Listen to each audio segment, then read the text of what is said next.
Baik, saya akan menjelaskan materi pembulatan angka.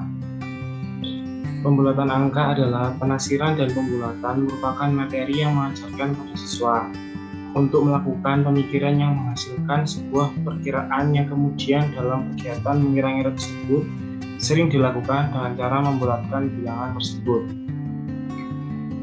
Jenis-jenis pembulatan angka. Yang pertama, pembulatan ke satuan terdekat. Yang kedua, pembulatan ke puluhan terdekat. Yang ketiga, pembulatan ke ratusan terdekat. Yang keempat, pembulatan ke persatuan terdekat. Yang kelima, pembulatan ke persepuluhan terdekat. Yang keenam, pembulatan ke persatuan terdekat. Ketentuan pembulatan angka. Yang pertama, apabila angka genap mendahului 5, maka dibulatkan ke angka genap. Yang kedua, apabila angka ganjil mendahului 5, maka dibulatkan ke angka ganjil ditambah dengan 1. Contoh dari pembulatan. Yang pertama, 123,45 dibulatkan ke ratusan terdekat menjadi 100. Yang kedua, 23,34689 dibulatkan ke perseratusan terdekat menjadi 23,35. Yang ketiga, 0,7865 dibulatkan ke perseribuan terdekat menjadi 0,786. Sekian pemaparan materi dari saya. Nah, gimana nih teman-teman? Udah ada bayangan kan mengenai materi pembulatan angka? Supaya lebih jelasnya lagi, sekarang kita masuk ke dalam contoh soalnya ya. Nah, untuk soal yang pertama ada soal pembulatan angka ke ratusan terdekat. Di sini ada soal yang A, yaitu pembulatan angka 123,45 bisa kita bulatkan menjadi angka 100. Ya, karena yang paling dekat dengan angka itu adalah angka 100. Nah, untuk yang B itu ada angka 792,12. Nah, ini kita bisa bulatkan menjadi 800. Seperti itu.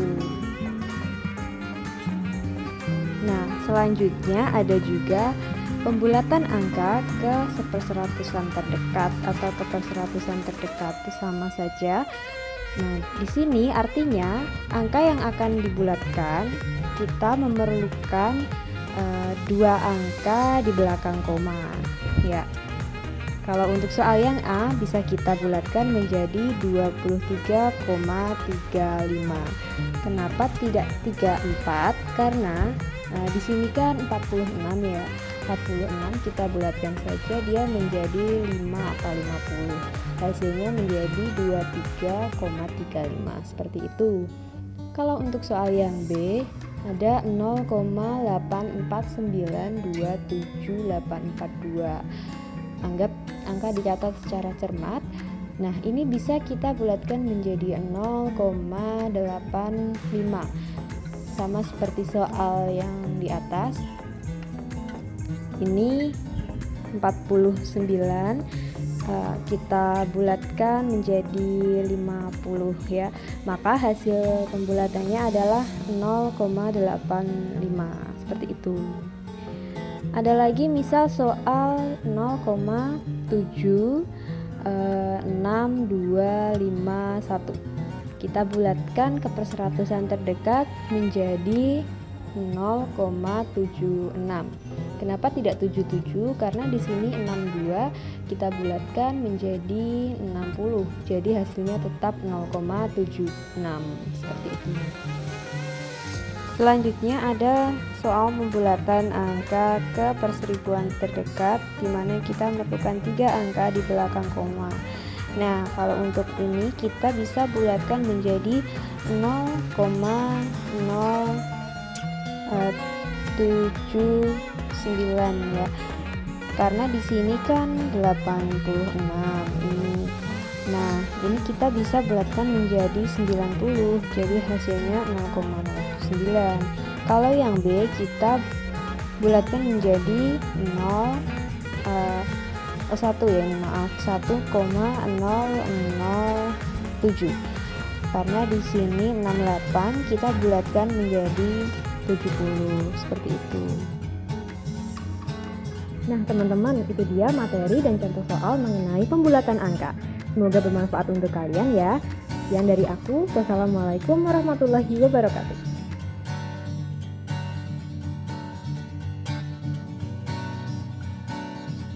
Ini saya akan menjelaskan tentang angka bermakna.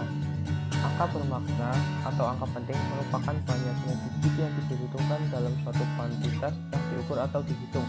Ketika angka signifikan digunakan, digit terakhir dianggap tidak pasti.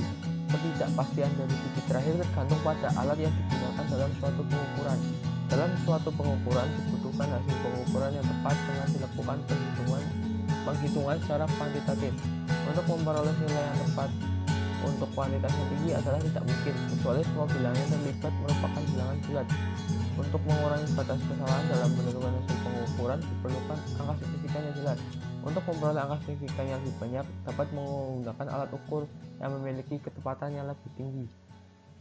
Pada kesempatan hari ini, saya akan memaparkan materi statistika, yaitu tentang ketentuan angka bermakna. Jadi, mari kita simak saja videonya. Baik, ketentuan yang pertama yaitu angka pertama di sebelah kiri menyebabkan bilangan di sebelah kanannya akan terus menjadi bilangan bermakna. Kemudian sebagai angka yang bukan 0 itu adalah angka yang bermakna. Yang ketiga, angka 0 yang terletak di antara bilangan tidak 0 adalah angka bermakna. Yang keempat, angka terakhir 0 di sebelah kanan desimal adalah angka bermakna. Yang kelima, angka 0 di sebelah kiri bilangan pertama bukan 0 adalah angka tidak bermakna. Sekian dari saya, mohon maaf apabila ada salah-salah kata. Assalamualaikum warahmatullahi wabarakatuh. Baik, di sini saya akan menjelaskan tentang soal dan pembahasan dari materi angka bermakna. Baik, di sini saya akan menjelaskan dari yang pertama yaitu bilangan 265.268.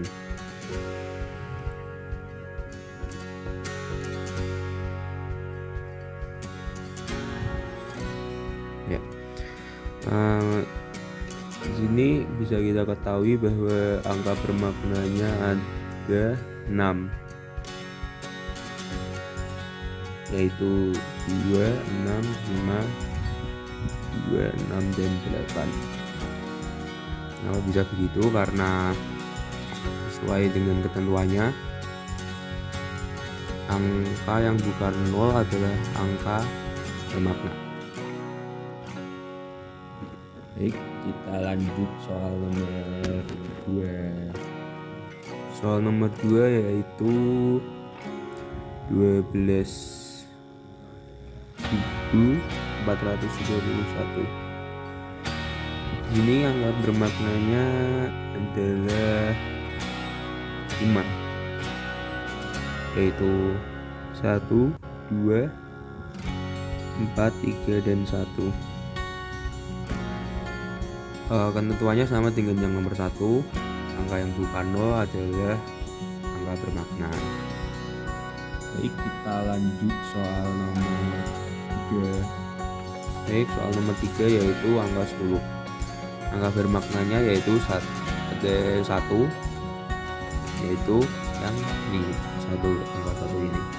Kenapa? Karena 0 yang sesuai ketentuan ya, 0 yang dituliskan di belakang angka bukan 0 yaitu bukan angka bermakna. Baik, kita lanjut soal nomor 4. Soal nomor 4 yaitu 1.300. Angka bermaknanya yaitu ada 2, yaitu 1 dan 3. Sesuai ketentuan yang di atas juga, angka 0 yang dituliskan sebelum angka bukan 0 yaitu bukan angka bermakna. Selanjutnya soal nomor 5. Ya, soal kelima ini yaitu 406. Angka bermaknanya yaitu ada 3, 4, 0, dan 6. Kenapa? Karena ketika 0 ini ditulis di antara dua angka yang bukan 0, yaitu misalkan 4 atau 6 dan 6, 0-nya itu dihitung angka bermakna juga. Lanjut soal nomor 6. Baik, berikutnya yaitu 401.000. Angka bermaknanya ada 3 juga, yaitu 4, 0, dan 1. Kenapa 0 yang di belakangnya tidak dihitung? Karena sesuai ketentuan yang berlaku di atas tadi, bahwa 0 yang dituliskan di belakang angka bukan 0 yaitu bukan angka penting, dan 0 di antara 4 dan 1 ini adalah angka penting. Soal nomor 7. Berikutnya yaitu 0,04. Di sini angka pentingnya yaitu ada 1, yaitu hanya angka 4 ini. Kenapa? Karena ketika 0 dituliskan di depan angka yang bukan 0, berarti angka tersebut tidak termasuk angka penting, yaitu angka ini 0 dan ini tidak termasuk angka penting karena dituliskan di depan angka bukan 0. Lanjut soal nomor 8. Baik, yang soal selanjutnya yaitu 0,006. Angka bermaknanya juga sama, yaitu hanya ada 1, yaitu 6. Ketentuannya sama kayak soal sebelumnya, yaitu 0 yang dituliskan di depan angka bukan 0 bukan termasuk angka penting atau bermakna. Selanjutnya nomor 9. Selanjutnya yaitu 0,0050. Angka bermaknanya di sini ada 2, yaitu 5 dan 0. Kenapa 0 di depan angka bukan 0 tersebut dihitung angka penting? Karena ini pengecualian untuk desimal. Jika angka 0 di depan angka bukan 0 pada desimal itu termasuk angka penting, angka bermakna. Dan 0 sebelum yang ditulis di depan angka bukan 0 tetap dihitung tidak angka bermakna. Ya, soal terakhir nomor 10. Ini soal terakhir yaitu 1,056.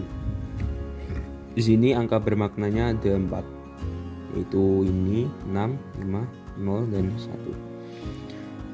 Kenapa demikian? Karena 0 itu diantara angka bukan 0, yaitu 1 dan 5 tersebut. Jadi dihitung menjadi angka bermakna. Terima kasih sudah mendengarkan.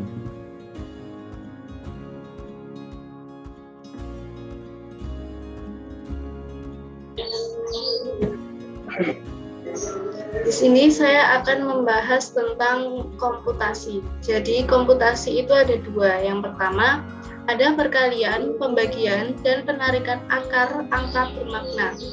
Cara perkalian, pembagian, dan penarikan akar bermakna yang dilihat pertama adalah banyaknya angka bermakna yang ada pada bilangan tersebut. Maka hasil perkalian, pembagian, dan penarikan akar angka bermakna adalah angka bermakna yang paling sedikit. Misalnya 1,3 kali 10,7 jadinya 13,91 karena banyaknya angka penting yang dipakai adalah angka penting yang paling sedikit, maka jawabannya adalah 14. Jawabannya adalah 14 karena 13,91 dibulatkan menjadi 14. Kemudian 12,2 dibagi 1,5 sama dengan 8,1 dan akar dari 41,5 adalah 6,44. Selanjutnya yang kedua adalah penambahan dan pengurangan angka bermakna. Cara penambahan dan pengurangan angka bermakna adalah dengan cara melihat angka bermakna di belakang titik desimal dan hasilnya adalah angka bermakna di titik desimal yang paling sedikit. Namun jika angka bermakna paling sedikit itu adalah angka eksak, maka yang digunakan adalah angka bermakna yang bukan eksak. Misalnya 1,4 plus 21,5 itu sama dengan 23, dan 9 plus 5,56 sama dengan 14,56.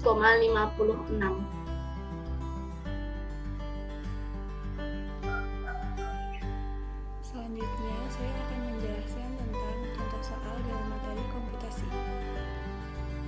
Contoh soal yang pertama ada 0,09 punya satu angka bermakna dikalikan 1,1 mempunyai dua angka bermakna, maka hasilnya akan menjadi 0,01 mempunyai satu angka bermakna. Kemudian yang nomor 2 ada akar 4,8 punya dua angka bermakna dikalikan 1,01 mempunyai tiga angka bermakna, maka hasilnya akan menjadi 2,2 mempunyai dua angka bermakna. Kemudian nomor 3 1,4 mempunyai dua angka bermakna, kemudian 5,0 mempunyai dua angka bermakna, kemudian 0,01 mempunyai satu bermakna, maka hasilnya akan menjadi 700 mempunyai satu angka bermakna. Yang nomor 4 10,1 mempunyai dua angka bermakna, 0,00455 mempunyai tiga angka bermakna dibagikan 0,0555 mempunyai tiga angka bermakna, maka hasilnya akan menjadi 0,822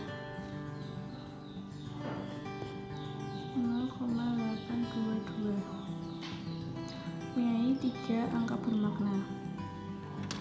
Yang nomor 5 51 ditambah 41,9. 51 merupakan eksak. 41,9 punya tiga angka bermakna, maka hasilnya akan menjadi 92,9 punya tiga angka bermakna.